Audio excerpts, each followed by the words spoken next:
academic college community medicine departments that we have. The type 3 doctor is something who goes beyond this to look at the basic causes of ill health. Whether nowhere in any medical college it is said that, over these years, the amount of investment that is going into rural areas is going down. So how can we expect that rural health will improve without making any alternative? Who talks about displacement as a cause of ill health and then takes cudgels with the state?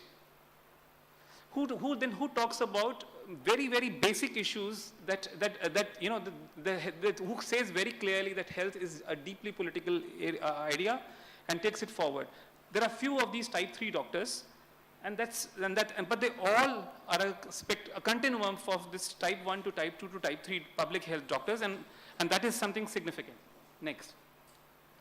And therefore, I think when we are finding solutions to public health problems, simple solutions are best. But if the optimal solution is complex, so be it. And then we need to look at it. Next. I'll take the example of falciparum malaria. It's a problem that affects the poorest in the country. If you try to manage a falciparum malaria control program in the community, that it requires all the principles of public health that you may have ever learned in any school. But when you develop a bad falciparum malaria, it requires the highest level of care. It requires blood, it requires dialysis, it requires intensive care. You cannot hope to manage a problem of falciparum malaria merely by having public health in a preventive sort of a way only. And thus, these are wedded together, the clinical and beyond the single individual. So this is extensive care for that. Next. The second the point that I mentioned was that there is a lack of underpinning of equity in public health interventions. Frankly, it boils down to us against the others. What is this public? Next. The buzzword in public health interventions is efficiency. And that is and if it has trumped equity, then this is the basic problem that happens in all of our interventions. Not only does it trump equity, it trumps effectiveness. You can have ineffective programs which are efficient. You can have inhuman programs which are efficient. And this is the basic dilemma when we talk about any of the public health interventions. Next.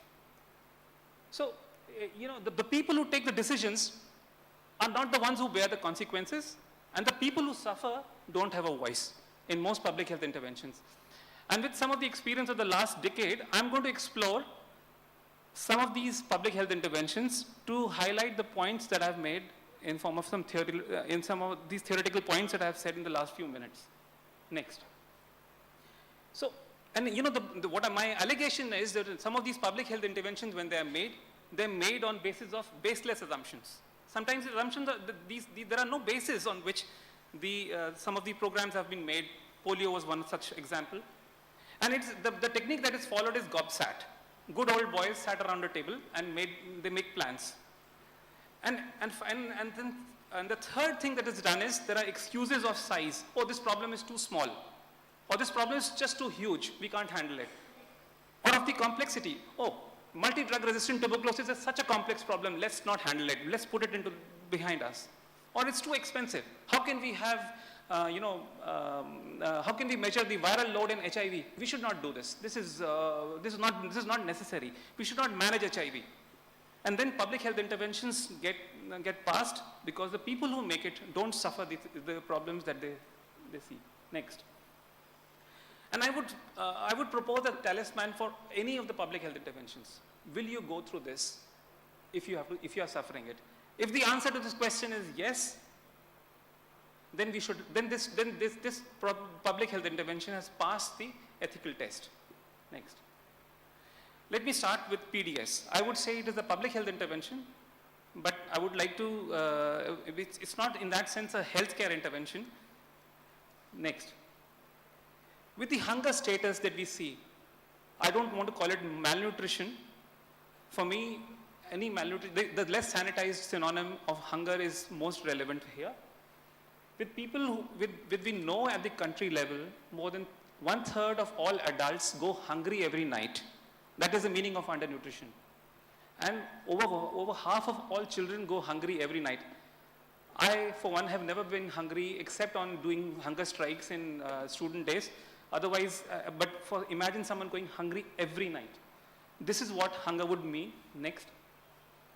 With, and a pecking order in this. In BMIs in our area, the first tribe, the primitive tribes as they are called, had BMIs, which was, and they would go to the others. There is a pecking order in the community. Next. I did not know how did the food security, which was the main objective of any of these things, of a good society, it got reduced to entitlements. Next.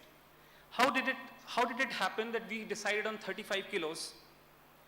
A bureaucrat in Bilaspur told me, we calculated 35 kilos for Chhattisgarh, which is a much applauded program. The 10 kilos for every is the requirement of cereals per adult in this thing. So there are 2 adults, 20 kilos, 3 children, that makes it 35.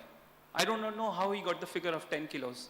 There are good studies to show by FAO that if an individual who's on a predominantly cereal-based diet requires about 18 kilos of cereals per month. And that would amount to a large sum for a community. And this showed up by our studies that we did in our own country, in our own rural Bilaspur area, where the median duration for which the PDS grains would last in a community was 11 days.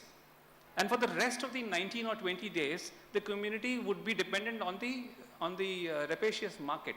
And we know that the price of rice in Chhattisgarh increased from 6 rupees to at least a minimum of 16 rupees at the moment in rural Bilaspur.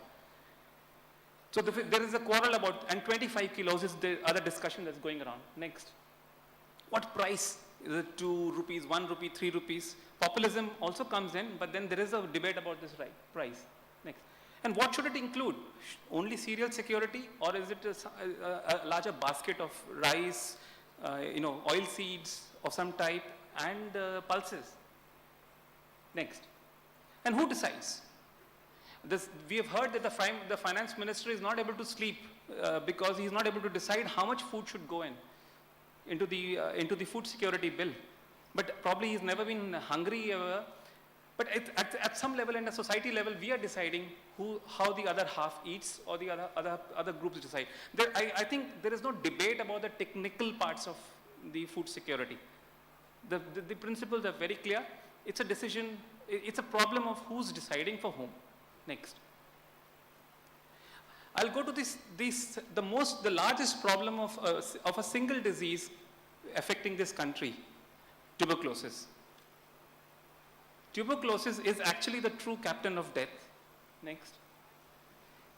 In early 90s, due to these following concerns, the old program, which was already being allowed to die, was replaced by a new program called the RNTCP. The 5 concerns were that there was a huge burden of tuberculosis. Massive numbers were there. No one actually knew what was the number. There were figures of 2% of the community having tuberculosis. There was also this fear of drug resistance, justifiably so, of a significant proportion of all patients with tuberculosis having resistant disease. There was also this concern of poor compliance, that people were not able to complete treatment. The data was between 30 and 50% was the success rates of completing treatment in the patients then.